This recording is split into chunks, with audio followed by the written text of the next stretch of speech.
Sejam muito bem-vindos ao Mesa de Debates. Aqui quem está falando é o Guilherme e vamos dar continuidade aqui à nossa programação da semana, né, fazendo debates, entrevistas, né, polêmicas, né, sobre diversos temas que precisam ser tratados aí pela classe trabalhadora e principalmente aí pela esquerda, né? Então, o convidado de hoje já é um velho conhecido aqui do Mesa de Debates, né? O Wellington Trota. Né? Nós combinamos de fazermos uma dupla apresentação dele nesta semana, então vai ter mais Wellington Trota nessa semana, na sexta-feira, que da qual nós vamos falar de um livro que ele lançou, né? Sobre o pensamento liberal, que ele escreveu, né? E depois, né, na sexta-feira, no mesmo horário, às 10 horas, é a vez dele falar do livro dele sobre Hegel. Mas sem muita demora, para aqueles que ainda não te conhecem, Elton, por favor, se apresente. Bom dia, Guilherme. Mais uma vez eu agradeço a você pela gentileza de me convidar para expor de uma forma geral e sintética o livro que eu acabei de publicar, chamado Notas sobre o Pensamento Liberal e suas Implicações. Eu sou advogado, professor de filosofia e atualmente eu estou vinculado ao programa de pós-graduação, pós-doutorado na Universidade do Estado do Paraná, chamada UniOeste, sob a orientação do professor Jadir Antunes. E o meu objeto de trabalho é o justo distributivo em Aristóteles e na pensadora chamada Agnes Heller. Vamos lá, Guilherme. Um livro que eu publiquei agora em janeiro, chamado Notas sobre o Pensamento Liberal e suas Implicações, ele é um livro que nasce da seguinte forma. Eu fiz um doutorado em Direito e, por sugestão do meu orientador, eu estudei o pensamento político de Rui Barbosa, que foi um grande político, jurisconsulto, pensador baiano, que nasce em 1849 e morre em 1923. Rui Barbosa é um pensador, um político, um jurisconsulto, um orador, um diplomata que deveria ser resgatado não para ser louvado, deveria ser resgatado para colocá-lo no devido lugar de um grande estadista, um grande político, mas, ao mesmo tempo, deveria ser criticado por suas posições, não porque ele foi liberal, mas por suas posições que acabou nos levando para um certo imbróglio político e republicano atuais. Bem, o meu texto de tese de doutorado ele se divide em 4 capítulos. O primeiro é sobre o Aristóteles, que eu já publiquei. Eu peguei esse primeiro capítulo e transformei em um livro, que é o Justo Distributivo em Aristóteles. O segundo capítulo é esse, Pensamento Liberal, mas eu vou, por exemplo, de John Locke a John Stuart Mill. Stuart Mill é um pensador do século XIX e o John Locke ele é um pensador do século XVII e morre lá no início do século XVIII, em 1704, salvo engano. O John Stuart Mill, não. Ele parece, eu não sei exatamente a data de nascimento dele, mas ele é um filósofo do século XIX. Inclusive, ele mantém correspondências com Augusto Comte. Deve ter morrido lá para os anos 60 ou 70. Um pensador muito importante para o pensamento liberal do século XIX. Sobretudo, ele é o pensador que joga uma pá de cal no pensamento liberal de matriz justnaturalista.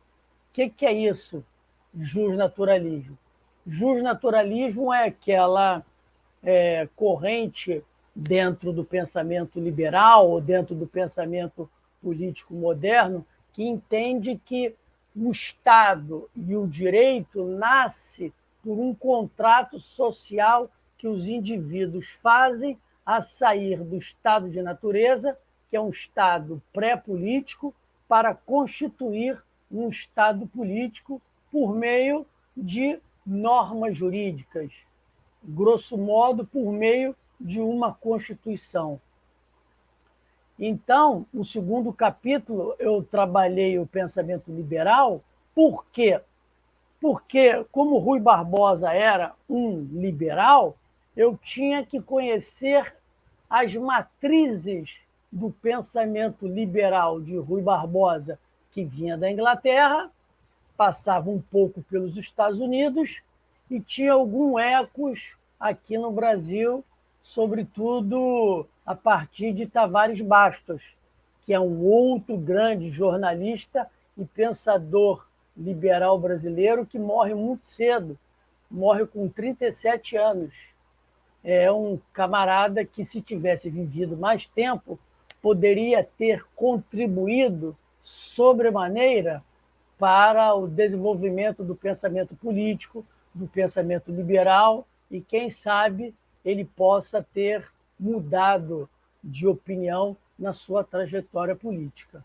No terceiro e quarto capítulos da minha tese de doutorado sobre Rui Barbosa, eu já trato do pensamento do Rui Barbosa, as origens filosóficas do pensamento de Rui Barbosa, as influências, as implicações. Eu faço um cotejamento de 3 textos dele, como é o discurso de 1879, defendendo a reforma política, pleiteando a eleição direta e instituindo o voto contra o analfabeto, aumentando o valor para o voto censitário. O que era o voto censitário?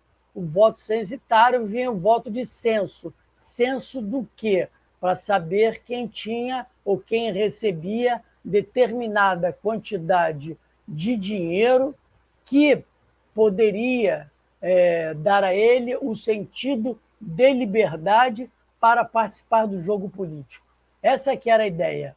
A ideia é que, se eu tivesse determinada condição econômica, eu votaria nos meus candidatos não por interesses econômicos, porque eu não dependo do Estado e muito menos dos políticos que vão exercer funções públicas, funções estatais. Não, eu sou uma pessoa livre para votar. Essa que era a ideia geral. E, claro, com essa ideia se excluía 70%, 80% da população votante, que era dos pretos livres e, obviamente, dos brancos, sejam eles pobres, etc. e tal. Então, o terceiro e quarto capítulos, eu trato, de um modo geral, do pensamento de Rui Barbosa. E vou publicar, até o final do ano, esse texto sobre o Rui Barbosa. Por que eu publiquei um título Notas sobre o pensamento liberal e suas implicações? Porque o texto não trata do liberalismo e sua complexidade. Se eu quisesse falar assim sobre o liberalismo, o meu livro não teria 197, 176 páginas por aí. Ele deveria ter 600 páginas, porque eu tinha que tratar de muitos autores dentro do pensamento liberal, estadunidenses, franceses, suíços, ingleses, sobretudo. Inclusive, eu até separei um, não tem como colocar na tela, né, o meu amigo Guilherme? Não sei se você pode me liberar para eu. Não, você pode mostrar. Como é que eu posso mostrar? Eu vou aqui em apresentação, não é isso? Slide. Ah, você quer fazer apresentação. Aí é um negócio que eu não aprendi a mexer ainda. Ah, Agora, se você deixa. tiver a capa do livro aí, a gente pode mostrar. Não, o livro dele eu não tenho aqui. Eu só tenho em PDF, porque, deixa eu dizer o nome do autor que é importante. François Poullain de la Barre, o Delabarre, né? Dependendo de como se pronuncia o francês. Por que esse pensador ele é extremamente importante? Ele nasce por volta de 1673? Não, não. Ele nasce por volta de 1647 e morre em 1723. Por que François Poullain ele é importante?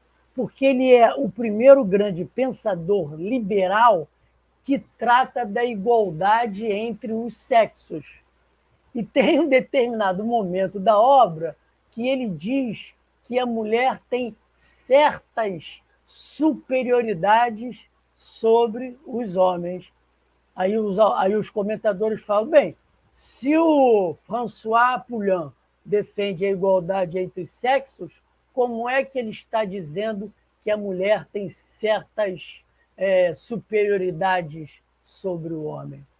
É que, em alguns aspectos, os homens têm alguma superioridade sobre as mulheres dadas pela natureza, como as mulheres têm algumas superioridades também dadas pela natureza, sejam elas físicas, sejam elas de natureza emocional, sejam elas de natureza cognitiva. Entendeu? A cognição masculina é diferente da cognição feminina, né? Nós precisamos uma trajetória para fazer a síntese. A mulher não, a mulher já faz a síntese a priori e depois é que ela vai esmiuçando o que ela pegou na síntese. Isso quem fala não sou eu, são os neurologistas e os neurocientistas.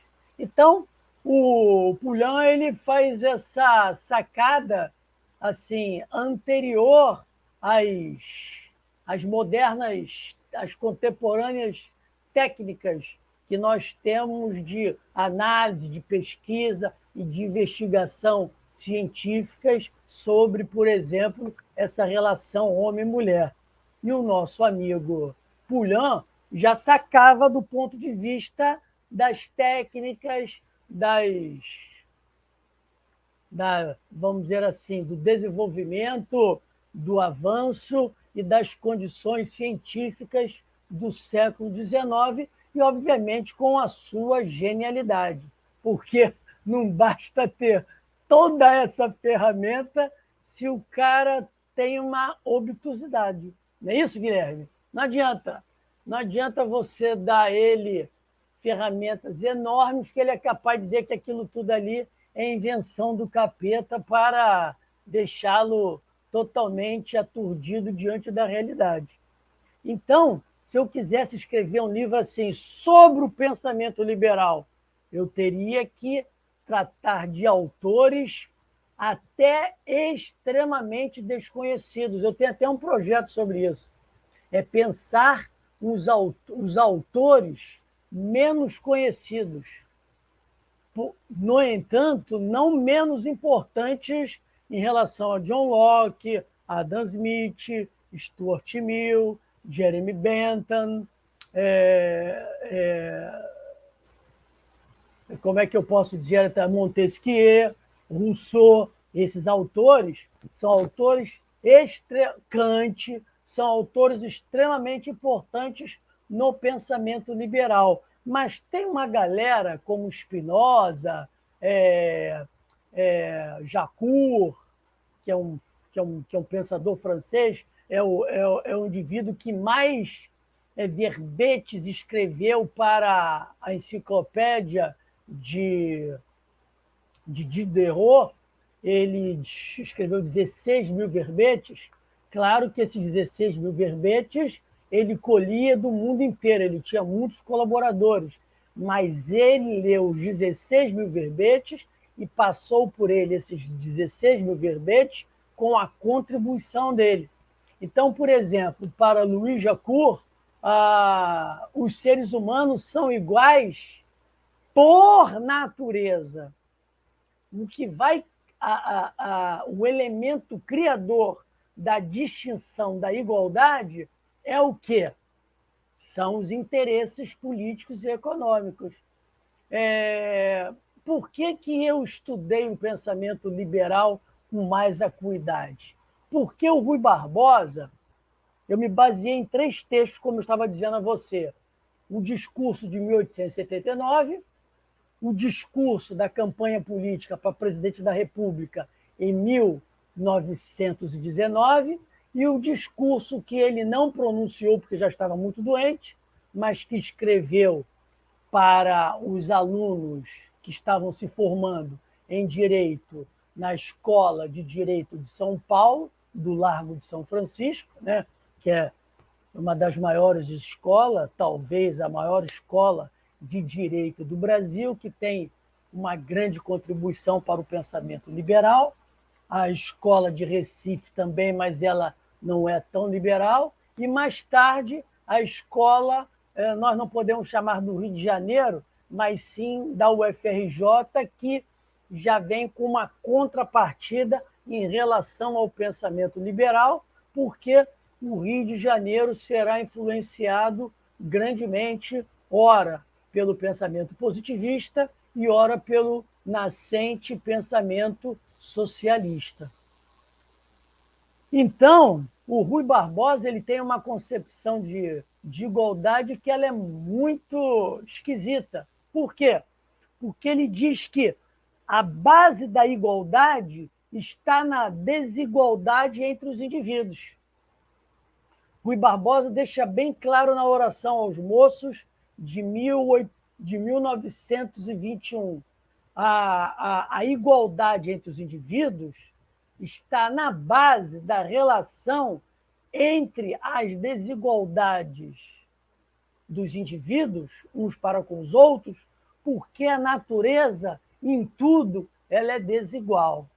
Ora, as minhas pesquisas me levaram a concluir que os autores liberais, ou por ignorância, ou por conveniência política, eu não vou dizer má-fé, isso é uma palavra muito, é uma expressão muito forte, mas eu vou dizer que é por ignorância ou por interesses econômicos, políticos, quaisquer que sejam eles confundem, Guilherme e amigos, eles confundem a relação igualdade e diferença.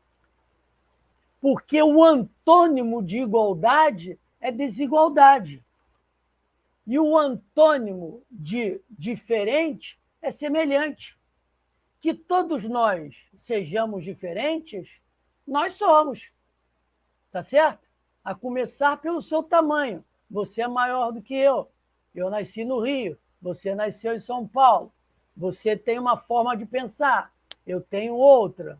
Você está entendendo? Você teve um tipo de educação. Eu tive um outro tipo de educação. Então, por mais que nós falemos a língua portuguesa, sejamos influenciados pelo cristianismo católico, né? Você vai dizer assim, mas Trota, eu sou evangélico, eu sou judeu, eu sou muçulmano, sim, tudo bem. Mas a matriz do pensamento moral brasileiro, ela é católica ainda.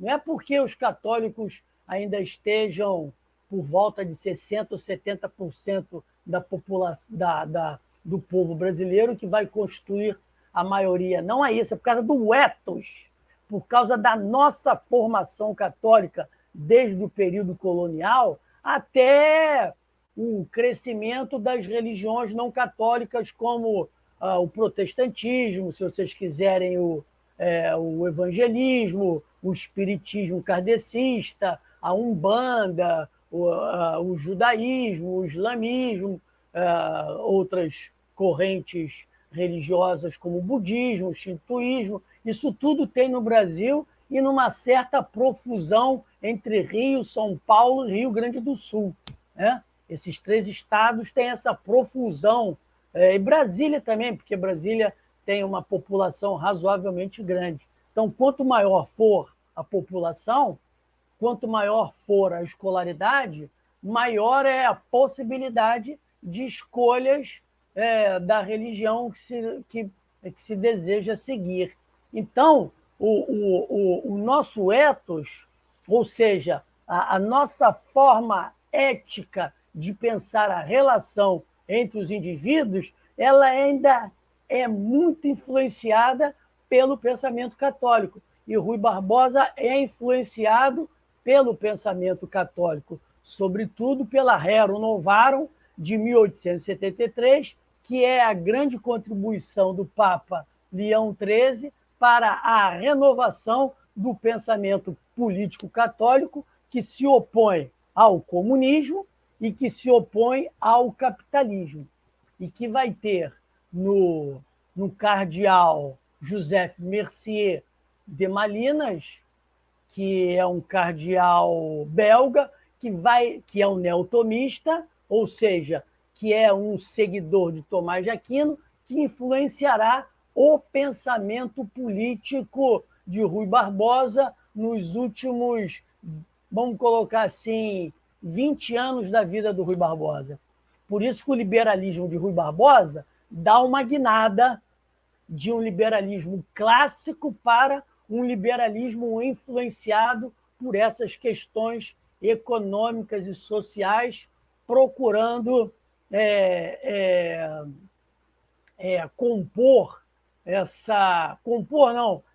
tentando resolver o problema da desigualdade. Então, os liberais, a meu juízo, todos eles do século XIX para cá, eles confundem, sobretudo com a influência da escola austríaca de economia. Essa é uma perversão intelectual, porque eles confundem deliberadamente igualdade com, vamos dizer assim, nós não podemos ser iguais porque nós somos diferentes. A diferença é algo, vamos dizer assim, natural.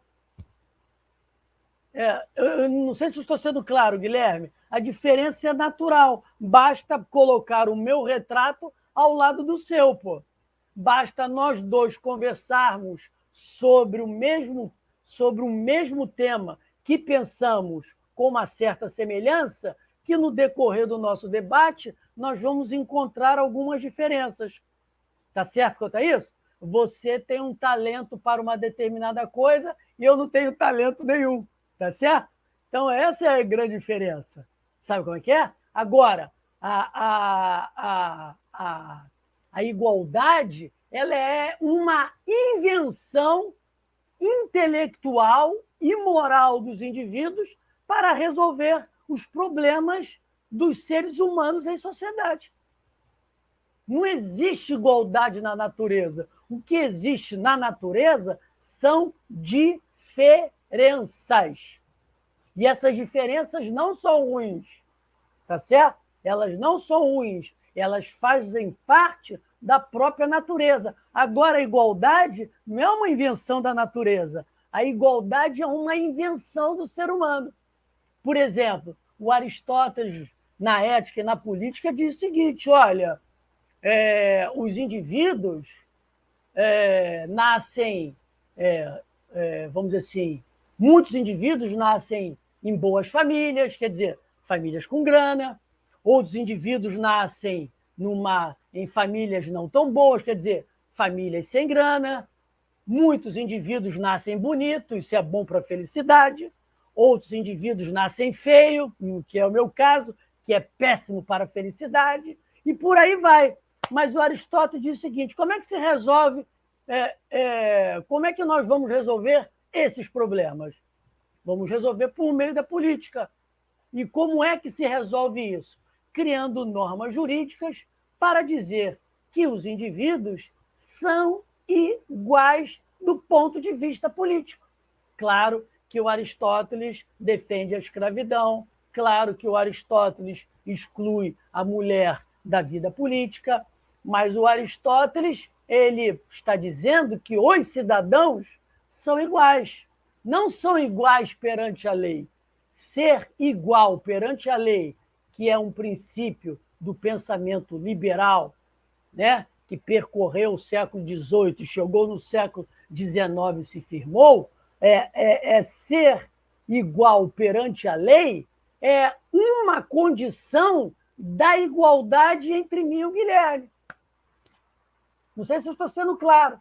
Para eu e o Guilherme sermos iguais perante a lei, é que nós somos iguais como seres humanos. Nós somos iguais do ponto de vista moral.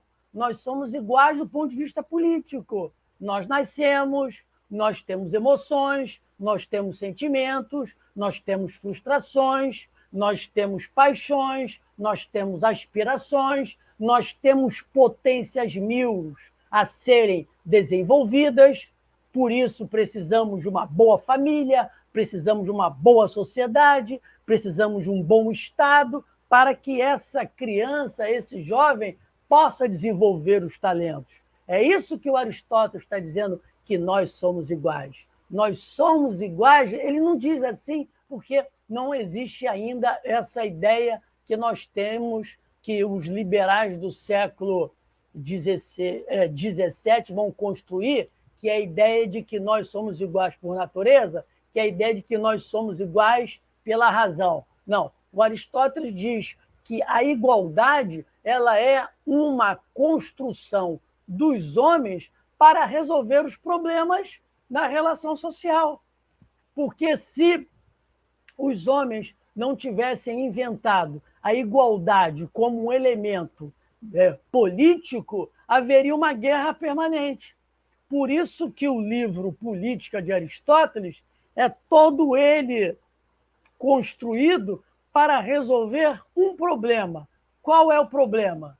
As guerras e lutas de facções nas cidades atenienses, que nós poderíamos traduzir, se nós formos marxistas e forçarmos bastante a barra, nós poderíamos dizer que o Aristóteles já trata de uma guerra de classes, porque o Aristóteles vai encontrar os partidários da tirania, os partidários da monarquia, os partidários da oligarquia, os partidários da democracia e os partidários do grupo do qual ele se incluía, que era um governo de natureza virtuosa, que ele chamava de politeia, e que se traduz por constitucional. Por quê? Porque a sociedade deve ser regulada pela norma jurídica, e a norma jurídica tem que buscar o bem comum, e o bem comum se é buscado pela justiça, e a natureza da justiça é buscar a igualdade. Se não for a igualdade absoluta, pelo menos a igualdade proporcional, a igualdade equitativa. O que seria isso? Por exemplo, no metrô de São Paulo, no metrô do Rio de Janeiro, entra a mãe do Guilherme, que, por exemplo, pode ter 75 anos, tem que ter um banco para ela específico. Por quê? Porque ela é uma mulher que não aguenta mais uma viagem de 30 minutos em pé. E não é bacana que um bonitão de 25 anos ou uma bonitona de 25 anos fiquem sentados, e uma senhora de 75 anos fique em pé. Aristóteles está dizendo, não, existe a igualdade proporcional e existem as diferenças proporcionais. Por conta dessas diferenças, deve-se beneficiar aquele que mais precisa daqueles serviços. Então, aquela senhora tem que se sentar ao banco. Pelo menos o metrô do Rio de Janeiro faz a parte dele de separar bancos para gestantes, portadores de necessidades especiais, inclusive pessoas idosas. Então, voltando aqui para o meu texto, e esse foi o grande motivo, Guilherme. E eu dividi o livro em algumas partes. O agradecimento é óbvio, a apresentação que foi feita pelo professor Renato Bittencourt, que é professor de filosofia no Departamento de Administração, Contabilidade e outros. A introdução, aliás, o prefácio foi feito pelo professor Mário Máximo, que é professor de filosofia da Universidade Federal Rural do Rio de Janeiro.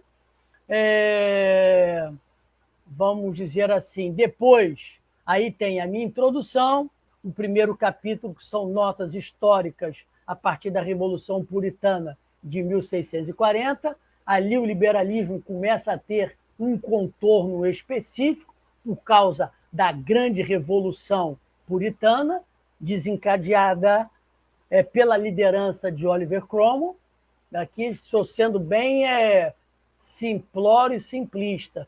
Claro que a Revolução Puritana dos anos 1640 teve outros líderes, mas quem vai se destacar do ponto de vista político, militar, e que chega a ser Lorde Protetor de 1649 a 1659 é o Oliver Cromwell. E é ele que vai liderar, vamos dizer assim, a destruição da hegemonia holandesa sobre o capitalismo de então. Tem um livro muito interessante do Giovanni Arrighi, que é chamado Longo Século XX, que ele trabalha com as diversas hegemonias do capitalismo e as contra-hegemonias. Tem a hegemonia de Gênova e Veneza, aí depois tem as contra-hegemonias lá das outras cidades italianas, como Pisa, aí vem a contra-hegemonia, que é Portugal e Espanha, depois vem a hegemonia holandesa, depois vem a hegemonia inglesa, tem a contra-hegemonia francesa, depois vem a hegemonia estadunidense, vem a contra-hegemonia soviética, e agora nós estamos sob a total hegemonia dos Estados Unidos com seus parceiros europeus ocidentais, que já tem uma contra-hegemonia, que é o bloco sino-russo, ou seja, o bloco comandado pela Rússia e, sobretudo, pela China, que é a segunda grande economia e, segundo os estudiosos, em bem pouco tempo ultrapassará a economia estadunidense. Por isso que nós estamos vivendo essas crises permanentemente. Bolsonaro, Lula, aquela rapaziada que depredou lá Brasília, que as pessoas estão chamando de terroristas, golpe de Estado, ou seja, a esquerda brasileira ela usa o vocabulário da direita para falar sobre determinadas coisas que ela não deveria usar, entendeu? Não sei se você sabe disso, mas deve saber. Os alemães chamavam os franceses que resistiam à ocupação alemã de terroristas. Os alemães invadiram, né, o território francês, impuseram uma dominação. Então, quando tinha aquelas festas dos alemães, com criança, papagaio, mulher, general, marechal, os franceses metiam as bombas em cima deles, explodia todo mundo, morria todo mundo, e no dia seguinte estava lá no jornal: terroristas franceses matam crianças, velhinhos. Mas o que os alemães foram fazer lá? Não foram fazer piquenique, foram lá, saquearam museus, roubaram o que roubaram, mataram o que mataram, prostituíram o que prostituíram, e aquela galera que resistiu, né, franceses e estrangeiros. Por isso que os franceses dos povos europeus é o que tem mais carinho pelos estrangeiros, porque os estrangeiros foram os primeiros a montar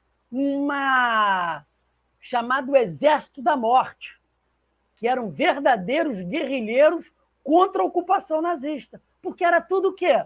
Judeu, húngaro, preto, aquela confusão toda. Falou, pô, se tá ruim para os franceses, vai ficar pior para a gente, então vamos criar aqui essa resistência e fuzilar os alemães. Então, os alemães chamavam a resistência francesa de terrorista. Aí o camarada que borrou em cima da mesa do Alexandre, quebrou o relógio não sei o quê, o cara é terrorista, entendeu? O cara não matou ninguém, etc e tal. A esquerda brasileira, ela vem perdendo desde 1990 a sua importância junto à classe trabalhadora e junto ao povão pobre, porque ela tem pautas da direita. E a classe trabalhadora observou isso, como a classe trabalhadora observou a França, entendeu?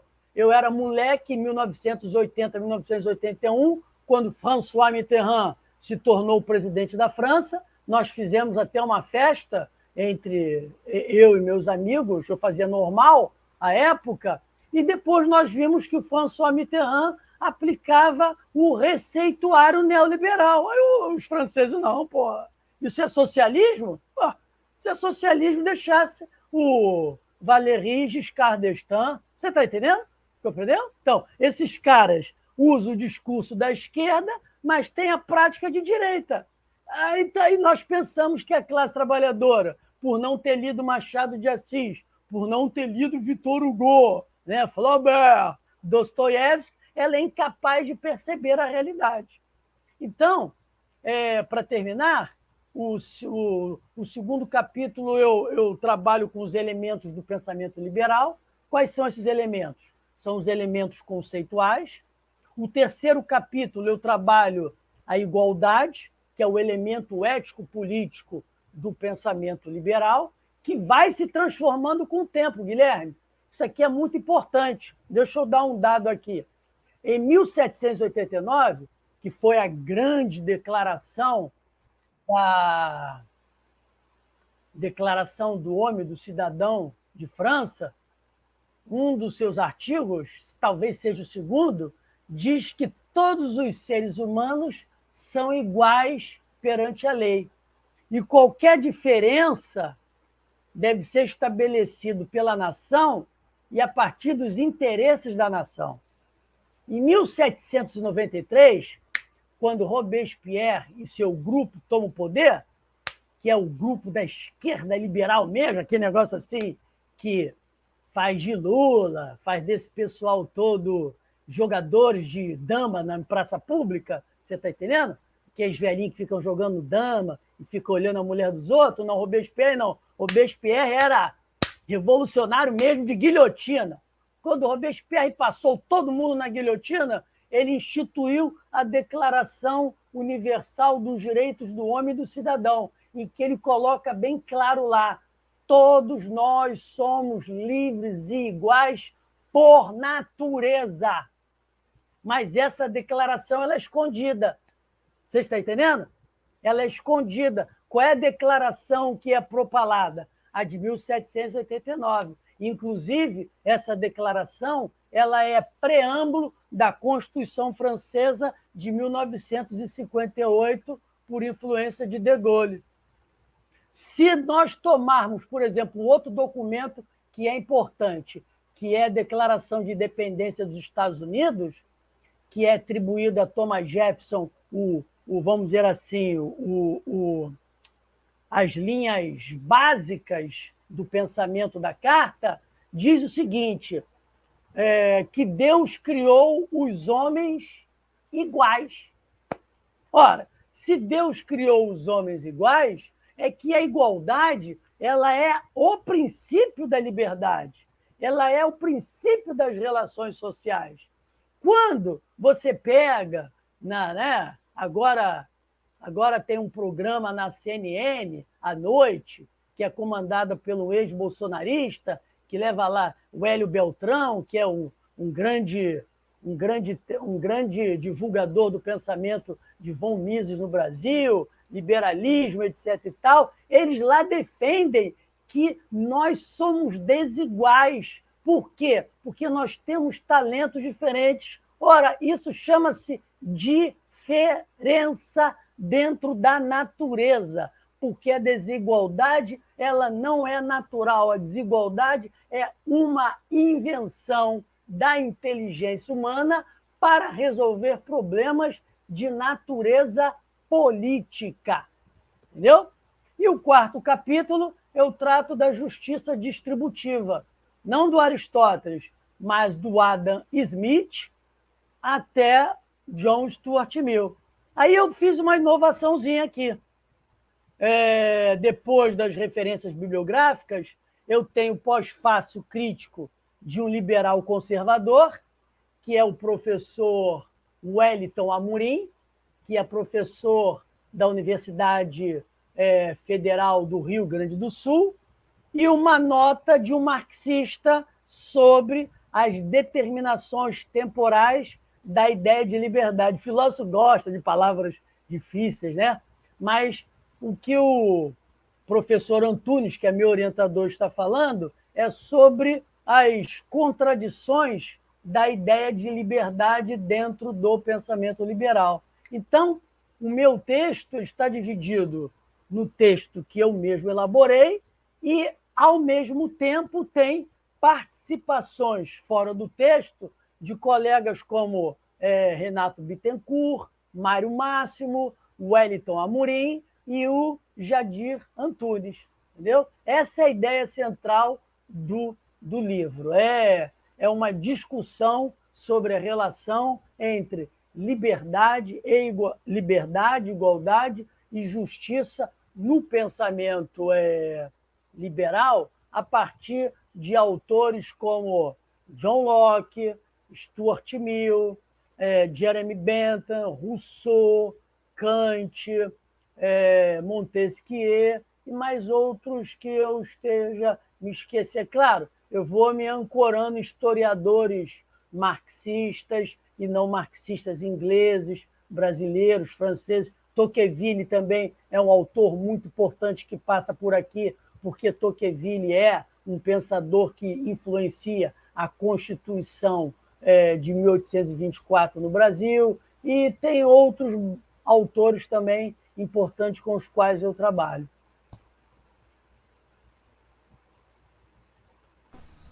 Perfeito, Trota. Então vamos aí para algumas perguntas, né? Você começou aqui falando, né, de Rui Barbosa, né?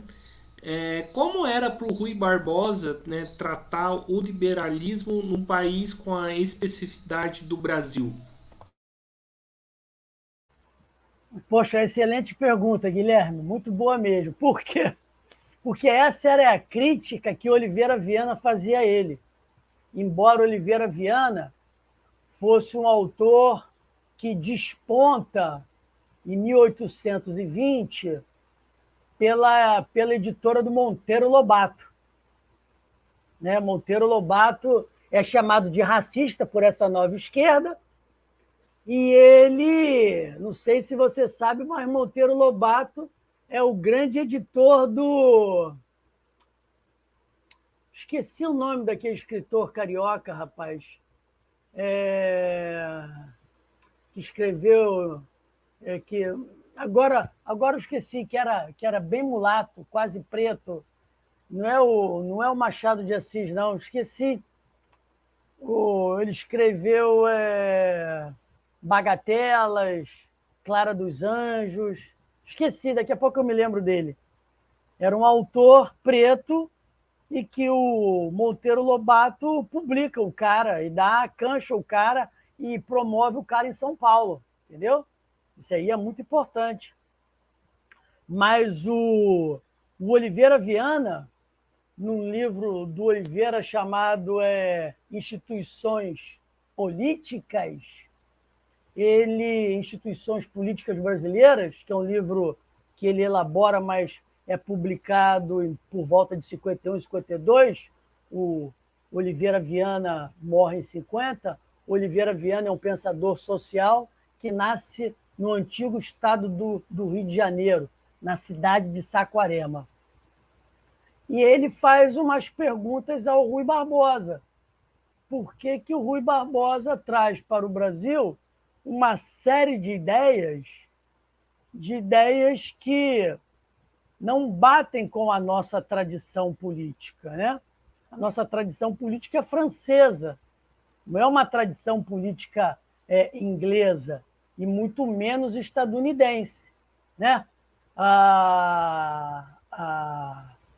Vamos dizer assim, a Constituição de 1891, que é uma Constituição derivada da Constituição Provisória de 1890, escrita pelo Rui Barbosa, claro que teve uma comissão, mas Rui Barbosa reforma toda ela. O Rui Barbosa incorpora na Constituição uma série de elementos da Constituição estadunidense.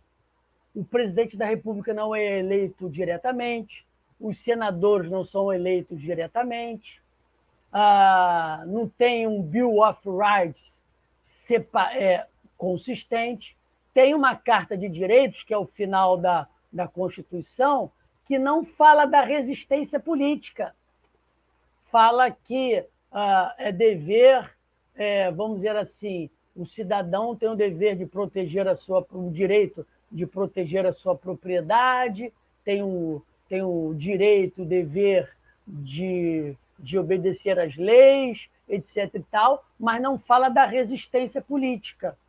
Entendeu? Por quê? Porque a Constituição de 1891 é um documento que tem por natureza dar uma paga aos grandes cafeicultores de São Paulo, Rio de Janeiro, sobretudo São Paulo, que promovem o movimento de 1889, que é a Proclamação da República. A Proclamação da República não é um movimento só dos grandes republicanos históricos, entendeu? Não é, não. Ela tem um amparo nas oligarquias cafeeiras. Por quê? Não é porque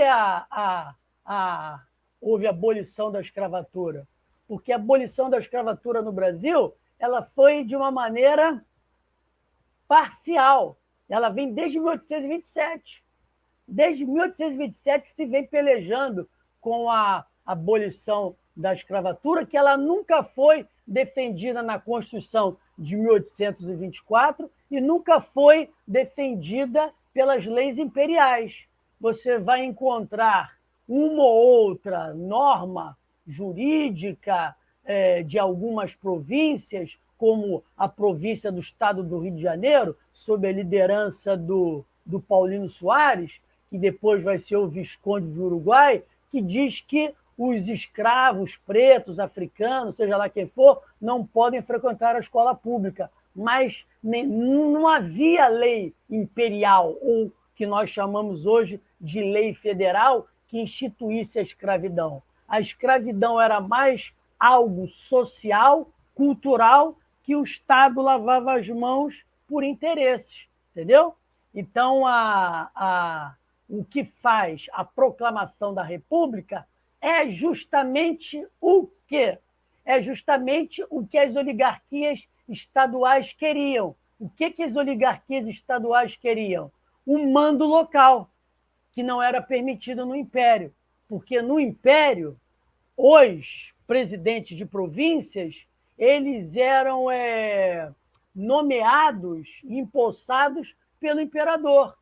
Se você fizer um estudo sobre esses presidentes de províncias, você vai ver que, por exemplo, o Marechal Deodoro da Fonseca, o nosso primeiro presidente da República, era um alagoano que foi presidente da província do Rio Grande do Sul. Entendeu?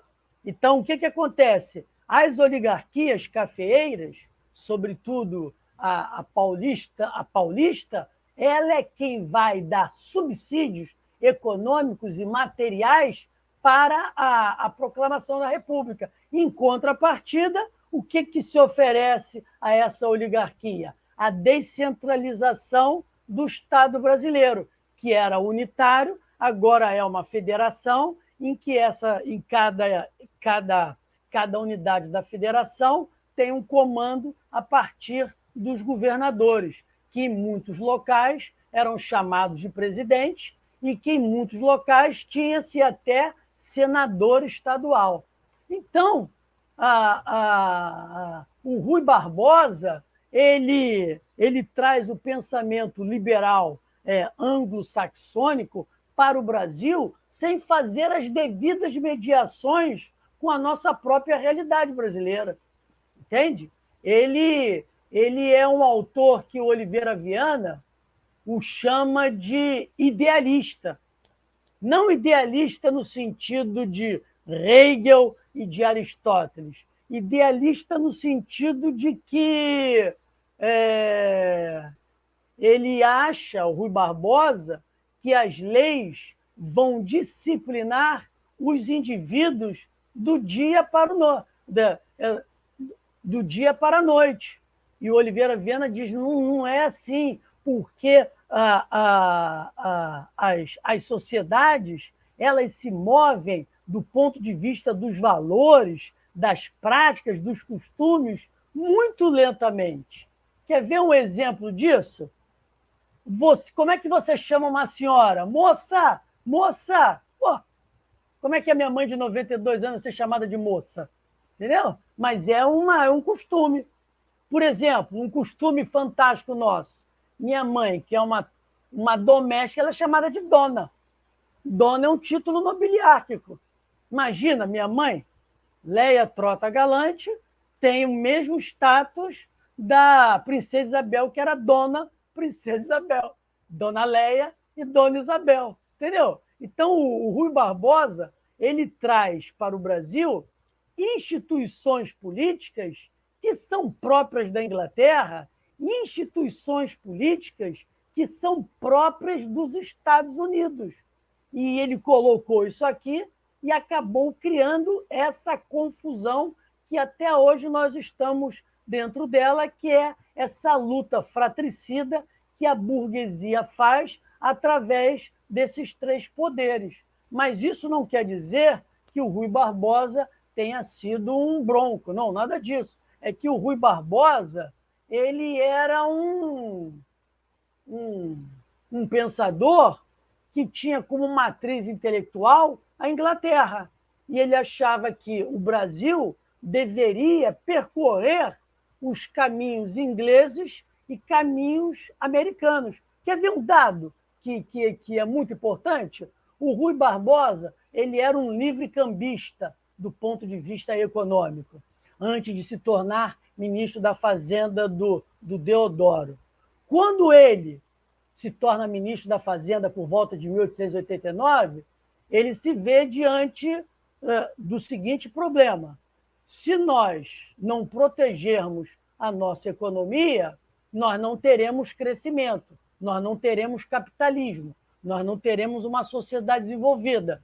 Ele está pensando a partir do seu grande mentor intelectual, que é o Stuart Mill. Então, o que ele faz? Ele lê os relatórios de Alexander Hamilton para George Washington. E ele muda de opinião. De livre-cambista, ele passa a ser protecionista. E ele cria a política de encilhamento, que era grandes créditos para pequenos e médios produtores.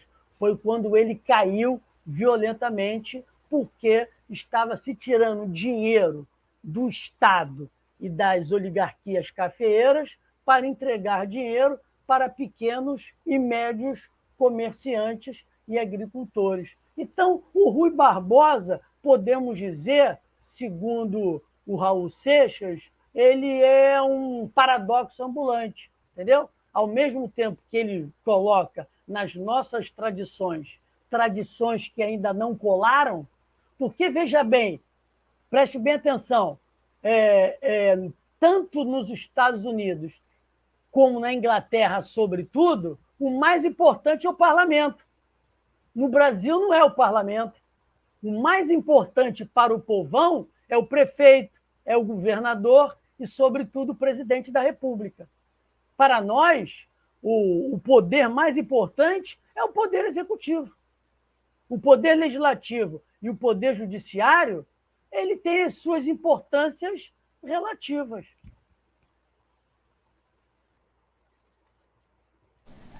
Perfeito, Trota. Na verdade, tem várias perguntas aí para ser feita, né? Mas acho que eu vou concluir a live aqui com mais uma pergunta, né? Muito se fala aí, né, de uma esquerda, né, liberal. Primeiramente, o que é essa esquerda liberal, né? E qual é a limitação, né, desta chamada esquerda liberal? Guilherme, até onde eu sei, essa expressão, se ela não foi cunhada pelo Neil Dorix, que é o professor de economia da Universidade Federal de Santa Catarina e líder da Revolução Brasileira, que é um segmento, uma facção, seja lá o que for, dentro do PSOL. Ele chama de esquerda liberal. Por quê? Porque ele acha que a esquerda, de fato, é aquela que é orientada pelo pensamento marxista, sobretudo por Marx, Engels e Lenin. E tudo que não for orientado pelo pensamento de Marx, Engels e Lenin é liberalismo. Só que tem um liberalismo de direita e tem um liberalismo de esquerda. O Neil Dorix não está errado de tudo, a meu juízo. Por quê? Porque essa ideia de esquerda e direita surge no liberalismo. Como? Com a Revolução Francesa. Os que se sentavam à esquerda do presidente da Assembleia Nacional Constituinte Francesa eram os girondinos. Agora estou fazendo confusão. Os montanheses, jacobinos, né? E o que se sentava à direita eram os girondinos. À esquerda se sentava aquele pessoal liderado por Saint-Just, Marat, Robespierre, Danton. E, por outro lado, era aquele pessoal liderado pelo Mirabeau, Lafayette, os padres não, os cardeais, os aristocratas, etc, etc, etc.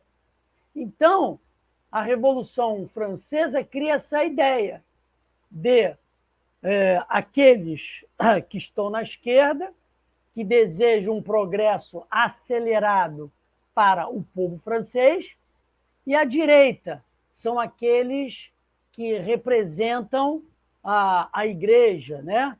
Que representam os aristocratas, que representam a realeza, e que querem um progresso muito lento, entendeu? Então, essa que é a grande diferença. Os liberais brasileiros querem progresso, mas só que os liberais brasileiros de direita, eles querem um progresso às custas de muita fome do trabalhador brasileiro. Ao passo que os liberais de esquerda, comandados pelo PT, desejam acelerar o progresso, mas não quebrar com a ordem liberal, não quebrar com a ordem jurídica que está aí, mantendo todas essas ordens, mas colocando ali uma pobretologia de inspiração católica. Não nos esqueçamos que Lula é católico e que Alckmin é católico da Opus Dei. Então, esses camaradas, eles entendem o seguinte, olha, vamos manter as estruturas políticas e jurídicas do Estado liberal, mas vamos colocar dentro dessas estruturas amortecedores das lutas de classes. O que são amortecedores? Créditos maiores para micro, média e pequenas empresas, créditos agora para trabalhadores de aplicativo, ou seja, uma série de paliativos que venha melhorar com as condições, que venham assim, melhorar as condições, venham sanar as agruras do trabalhador brasileiro. Mas, segundo o Neil Dorix, que é quem cunhou essa expressão liberalismo de esquerda, não tem saída, porque vai ter sempre essas contradições, porque o próprio John Keynes explica isso. Por que que eu, embora, diz o Lord Keynes, né, John Keynes, que foi um grande economista do século XX, que é um dos mentores do welfare state, do estado de bem-estar social. Ele diz o seguinte: olha, o melhor regime econômico é o capitalismo e o melhor regime político é o liberalismo. No entanto, por conta da expansão e retração do capitalismo, é bom que o Estado faça algumas intervenções para não criar problemas no equilíbrio do sistema. Por quê? Porque os liberais, sobretudo da escola austríaca, von Mises, Hayek, esses autores entendem que esses movimentos do capitalismo, eles são naturais. Como natural é eu beber um pouco d'água e a água percorrer pelo meu organismo conforme as leis da biologia. Os liberais, vamos dizer assim, dessa cepa, entendem que existem leis na economia, leis do mercado. O Keynes diz: não, existem leis, mas não é por aí. O Estado tem que intervir na economia, sobretudo na retração do capitalismo, porque vai se criar uma massa muito grande de pobreza. E como é que o capitalismo vai voltar a se expandir? Quando é que o capitalismo vai voltar a ser o que ele deve ser? Então, essa expressão liberalismo de esquerda é mais uma, vamos dizer assim, uma chacota que o Neil Dorix faz para colocar PT e PCdoB, PCB, PSB, tudo isso, PSDB, PDT, tudo no mesmo balaio de gato. Qual é? Eles são de esquerda, mas eles são de esquerda em relação ao Bolsonaro e a sua galera. Não sei se eu estou sendo, não sei se eu fui claro quanto a isso. Mas os marxistas também não podem ser considerados de esquerda, entendeu? Os marxistas têm que ser considerados marxistas, porque o Lenin tem um livro muito importante chamado Esquerdismo, Doença Infantil do Comunismo.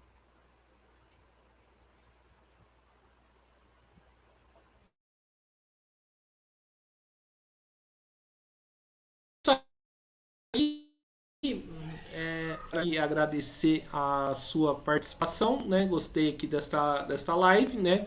Conforme eu falei, sexta-feira o Wellington está aqui de volta, né, para falar do outro livro que a gente combinou, né, para ele falar, né, que é desta vez o livro do Rei, que eu quero aqui agradecer ele e passo a bola, né, para ele fazer as suas considerações finais. Guilherme, muitíssimo obrigado por essa oportunidade, por incentivar a divulgação do meu trabalho. Espero que o meu trabalho seja lido e espero muitíssimo que, depois de ser lido, seja imensamente criticado. Isso daqui não é firula de linguagem, é criticado porque eu entendo que o pensamento político, o pensamento filosófico, o pensamento, de um modo geral, ele só se desenvolve mediante a crítica. E a crítica é preciso leitura e debate. Muitíssimo obrigado, e você e os seus ouvintes tenham uma excelente quarta-feira. Muito obrigado, meu camarada, e tudo de bom para vocês. Tchau, tchau. Então, mais uma vez aqui, obrigado aqui ao Wellington, também a você que estiver nos acompanhando. Não se esqueça aí de se inscrever no canal Podcast Mesa de Debates de Tudo Pouco. Acompanhe o nosso trabalho, curta, compartilhe, comente esta e outras entrevistas. Também, né, curta a nossa página do Facebook Podcast Mesa de Debates de Tudo Pouco e siga a gente no Instagram, Mesa de Debates. Então, é isso aí, pessoal.